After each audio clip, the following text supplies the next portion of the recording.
Cyberpunk is a genre mainly defined by a sense of pointlessness, primarily in the face of capitalistic interest in an advancing sense of technology.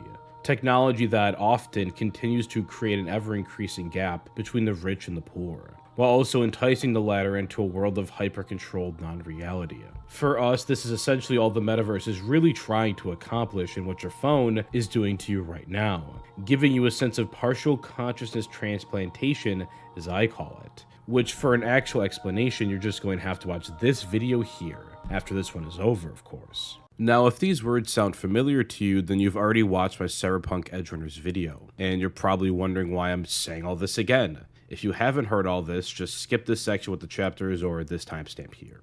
The number one reason is, well, marketing. I'm putting out a small snippet of the video to reach new audiences and entice them to watch the whole thing. It's basically just a commercial. I did this with my Amori video 3 separate times, and once I did, the views skyrocketed. It also helps you to promote the video, but that's where stuff gets a bit complicated. Secondly, and most importantly for you, I have a bit more I wanted to say on the topic of free will. So I stitched together some stuff from another video I did that offers up the best explanation of the topic that I could possibly ever muster. I'm assuming you don't want to hear all this old stuff again, so if you want to see the new stuff, use this timestamp here or use the chapters. It's from my Doki Literature Club video, so if you've seen that as well, stick around for an existentially terrifying refresher, or you could just click off now.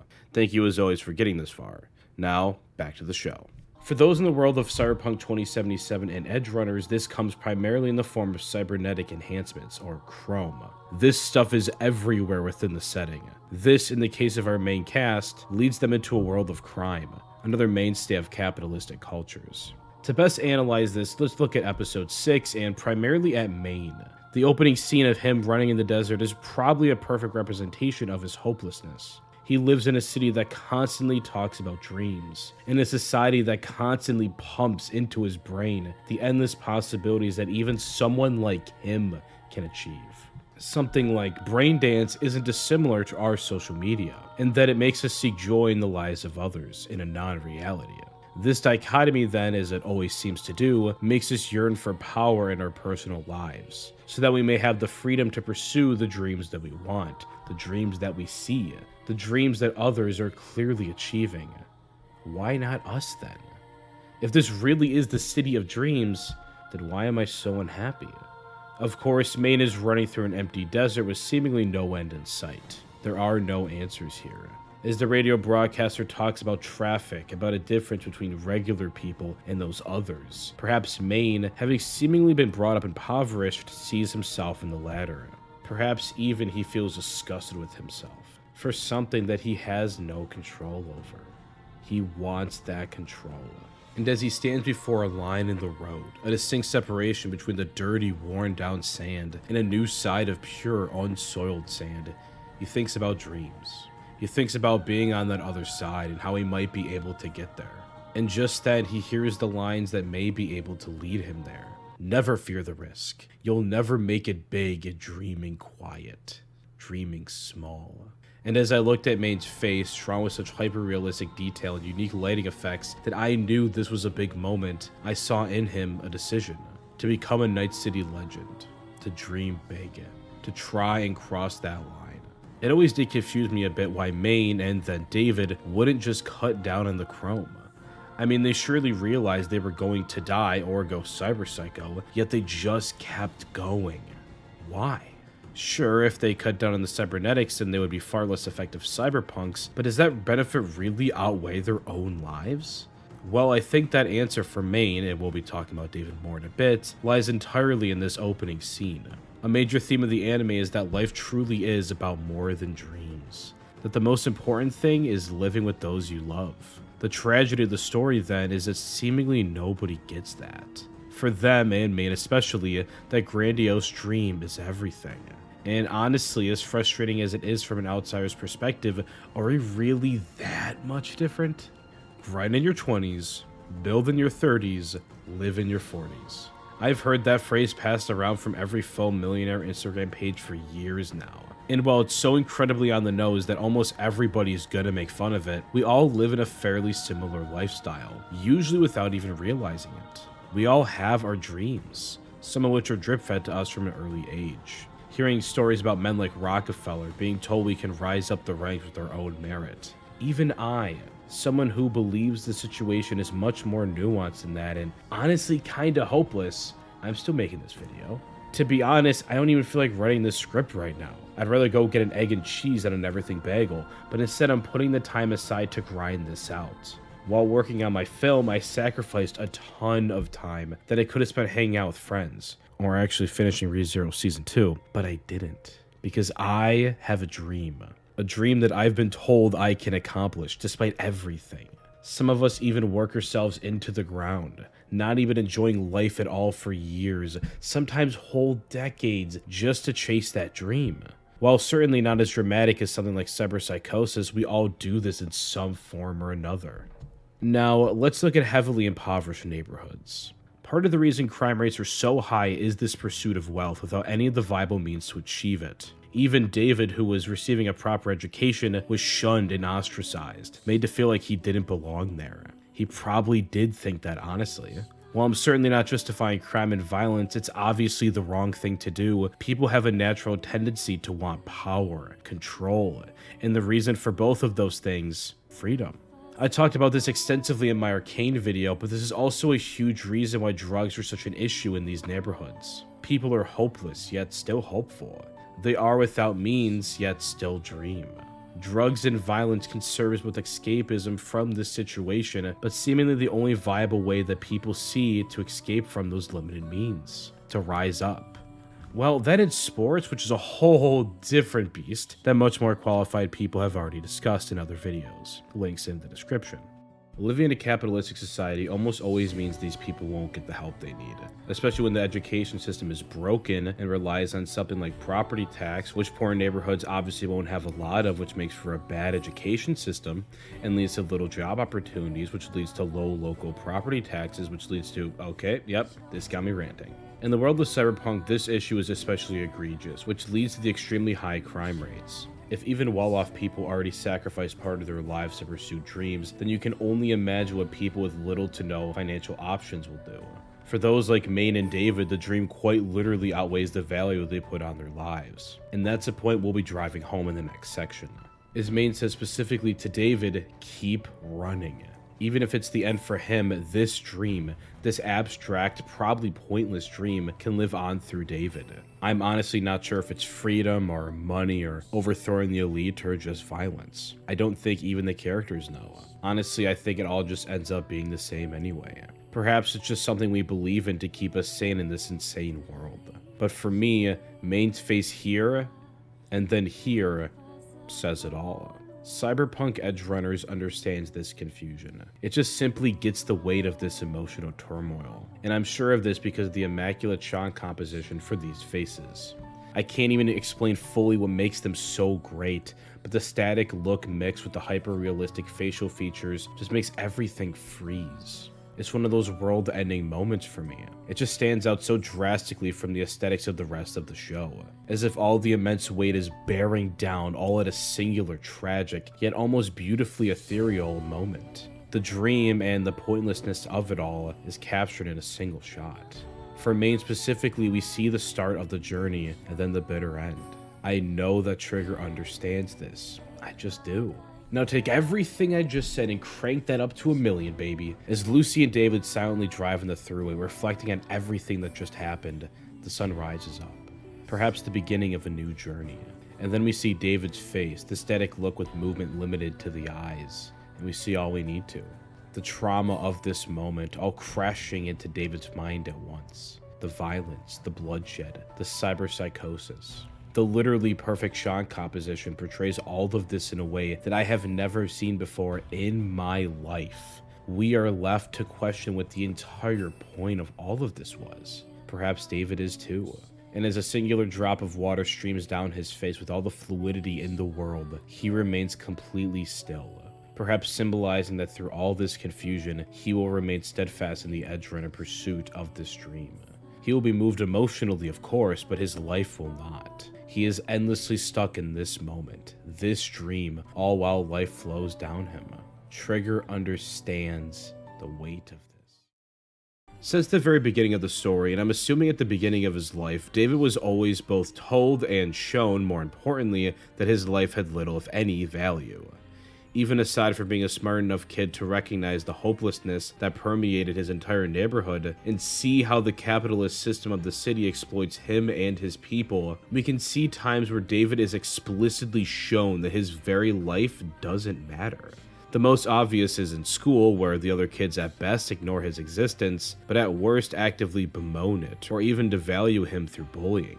And yeah, David is a rough and tough kid who don't take no shit from nobody, sure, but that is very clearly a facade. We can see just enough emotional vulnerability from him and, more importantly, can naturally infer based on his actions that he has taken what they all say to heart. He proves time and time again that he truly holds very little regard for his own life and success. This is not just shown from his borderline suicidal mad dash towards legendary cyberpunk status, but even in little things like hardly hesitating to throw away his education to get back at the kid who beat him up. Now, he didn't really have much of an option to stay at the school at the time, so throwaway may be the wrong word here. But it's important to note that when even given an opportunity at a full ride, long before he knew the full reasoning behind that decision was to be an Arasaka lab rat, he still says no. Not only that, but he didn't really even acknowledge the offer much at all, honestly. I think the final straw in terms of his own view on his value was the death of his mother, though. Her death isn't some emotional outburst. Rather, it's quiet. Disconnected, even. David saw with his own two eyes a medical team pass them up, leave them to die, just because of the insurance they had. And then the hospital only stabilized her condition, opting to not fully treat her life since they know David can't afford that anyway. But hey, at least he got a good deal on a cremation package. I can't envision a single person, let alone a kid, experiencing something like that, and presumably experiencing much of the same every day, and not having little to no value for his own life. That's just the kind of shit you end up internalizing 99.9% of the time, even if you don't realize it. And even if you think you're the exact opposite, you're not. So it's really no wonder why David does what he does, and I'm sure this applies to the rest of the crew as well. Maine is definitely included in this. This is when David has a choice, a very important choice. He can die, or he can die. Now let's give him some time to think about this one. The life of an Edgerunner is one filled with death. I mean, they don't have the saying, you're not remembered for how you live, but for how you die for nothing. As if David didn't already have zero concern for his life to begin with. If you don't die in a fight, you will almost certainly succumb to cyberpsychosis, which of course will result in your death anyway. This obviously seems like the wrong choice, but even when taking out all the psychological aspects that go into choosing that path, which we'll get to, we're still left with a hopeless situation. David is actually kind of lucky here, since no normal kid would have gotten that full ride scholarship, instead just being left to the streets to probably die in some random shootout like his mom. He's lucky until you consider what the process of test running the cyberskeleton would ultimately do to him. Simply put, being that guinea pig would have given him cyberpsychosis like 20 times faster, resulting in, of course, his death. So while he didn't really know this reality at the time he actually made the choice, he honestly probably did make the right decision here. Well, as right as a decision can be when it involves killing countless people. And yet, despite the choices he made, he still ended up in that cyberskeleton anyway, because often there are external factors that go beyond our control. Faraday's power-hungry attitude just can't be accounted for in David's plans. Yes, David always could have just walked away, and the show is clearly trying to tell us that he should have, but to call him stupid for not doing so would be missing the point. Those external factors beyond our control, they're what shape us. In a way, we kind of are those factors. Even Faraday, who serves as the final external wrench in David's life and ultimately his doom, is himself a man completely influenced by the external factors around him that are beyond his control.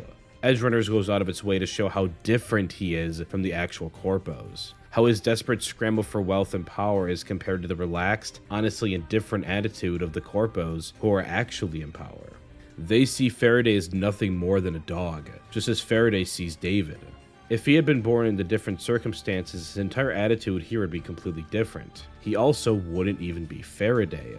Now, for those who have already seen my original video, this is where I'll be adding just a bit more clarification on my point here. I'm even going to go so far as to say free will doesn't exist. which, while I wouldn't normally make that argument as it pertains to Cyberpunk Edgerunners, I don't think that the show is designed for such a drastic statement. I think it will help show you my mindset and everything I said. To best do this, I will be using excerpts from my favorite video I've ever made analyzing 𝐂𝐡𝐴HHHH Literature Club. I'll be trying to avoid spoilers as best as I can, but there may be some light ones coming up.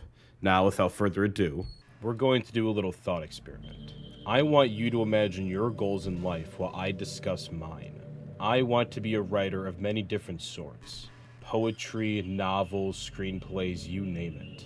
I also want to direct films. I also want to create musicals, video games, TV shows, anime, goddamn infomercials. I want to make everything.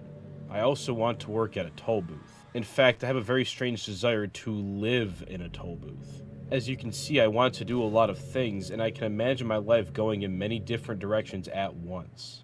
But why am I like this? Especially when most people would say this sort of path is unrealistic at best. Now, this comes down to a lot of different factors, but they can be generally summed up in the environment that surrounds me.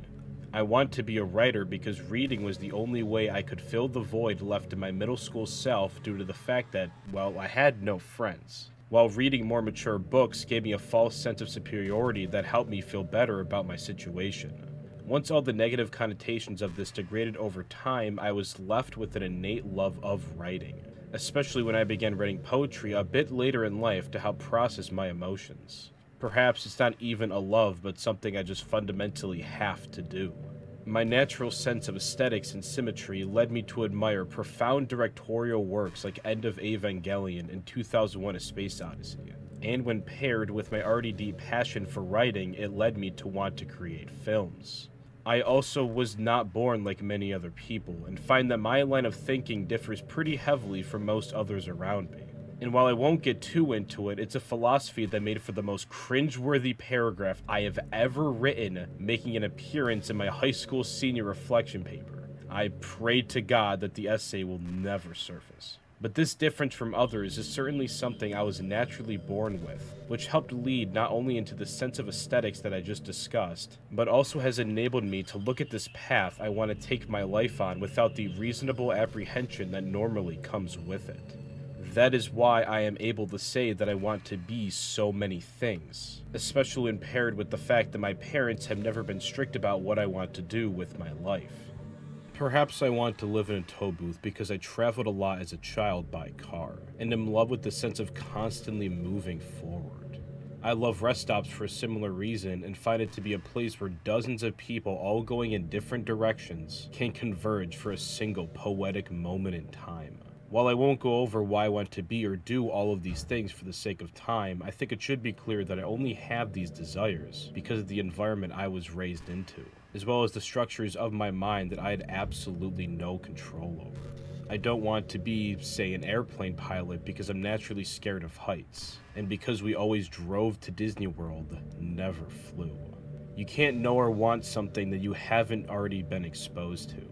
There are studies shown in the tragic lives of children who had been shut out of society since they were born, and the effects are devastating to say the least. They will likely never want to do much of anything until much, much later in life, because they've never been taught there are things to do to begin with. As Tsubasa Hanakawa would say, you only know what you know. But this can be taken even a step further and truly is where the existential horror pervades. I'll use the example of the monk again. Let's call him Ted O'Brien. If Ted were to be born in Colorado, then it could be assumed that he wouldn't become a monk. Seems simple enough. However, if it can be said that the environment we're brought up in ultimately determines the foundations we build our personality on, then I believe that Ted O'Brien, as we understand him, would no longer even exist if he was born in Colorado. Unless you believe in something as concrete as a human soul, I can't envision an argument that states that the concept of Ted O'Brien, the person that he is, could possibly exist regardless of whether he was born in India or Colorado. Depending on which of them he was born in, he would be a different person completely, with probably even a different name. The two, if they ever met, might even hate each other. So then, do we have free will at all? Well, that's a complicated question. If you were to define free will as having the ability to make decisions that are wholly separate from external influences, which I feel is the common interpretation, then no, free will does not exist. Furthermore, not only are humans incapable of possessing free will, but the most defining feature of even being human is to lack it. If you were to have it, you would not be able to exist. In fact, I would go as far as to say that the very opposite of free will is to be human. It's some scary stuff. Homo sapiens were not granted with the strongest bodies or predatory capabilities, so we had to survive almost solely with our communication. Over the years, this led to the development of societies and to the eventual world we see today. In this way, humanity acts more like a massive network of free-flowing information in order to survive than anything else. When our bodies are born into this world, the placement they ultimately end up in is what vastly determines the person we will become. If anything, a soul is perhaps nothing more than a set of longitude and latitude coordinates. Your mind, then, is created through your interactions with the collective consciousness, the network, all of which is external to yourself. That is to say that your personality, the very essence of your being, is born almost solely through external factors, which are then processed by internal ones such as instinct. When such factors become internalized and solidify within the brain, that is when a human is truly born. And that human will inevitably make many decisions in its lifetime. Decisions they believe they're making by wielding the power of free will. However, if your mind is molded almost solely by external influences, then any choice your mind makes is more of a disgusting amalgamation of those innumerable factors than anything resembling our concept of free will. Simply a byproduct of the collective consciousness. Of course, to make ourselves feel better, we could always redefine what free will is. To accept that while our minds are externally influenced, at some point we do develop a solidified conscience and personality. And that if we make decisions based off those, then that is a choice that stayed true to ourselves. Those mental gymnastics are probably what most people do. But that is, of course, not truly free will. And to have such a thing would mean that you are fundamentally not a human. So again, we have to apply the same logic to David. He does have a choice, yes, but any choice he does make almost completely hinges on everything in his life that came before. The dreams of his mom in Maine, his disregard for his own life, his anatomy that makes him able to handle cyberware at a high level, his love for Lucy, and most importantly, the place he was born, Night City. There are no happy endings here because there were never any happy beginnings. To me, that is the biggest tragedy of Edgerunners. Seeing David at the top of Arasaka Tower, shifting in and out of full-blown cyberpsychosis, smiling and exclaiming to his mom that he finally made it there, to the very top of Arasaka. He never needed a dream, he just needed a path. This climb up the corporate ladder had been repeated to him over and over by his mother, to the point where it was ingrained into his very soul. He just never realized it until these final moments, if he ever really did. But this is Night City, and he's a slum kid. The system never had a way for someone like him to make it to the top of that tower from the inside. No, perhaps this was the only way. Perhaps this was the only way he would ever be able to climb this tower, predetermined by his mother's one and dying wish since the day he was born, from the outside. It's a beautifully tragic moment, but then a question remains, one that is perhaps even more tragic. What was the point? If you're new to the channel and my Cyberpunk Edgerunners video, then click the left to discover this point. If you've seen the video but haven't seen my DDLC video, then click to the right and discover just how much free will you lack. If you've seen both, well, I'm glad I can remind you of this existential horror. And, as always, thank you for watching.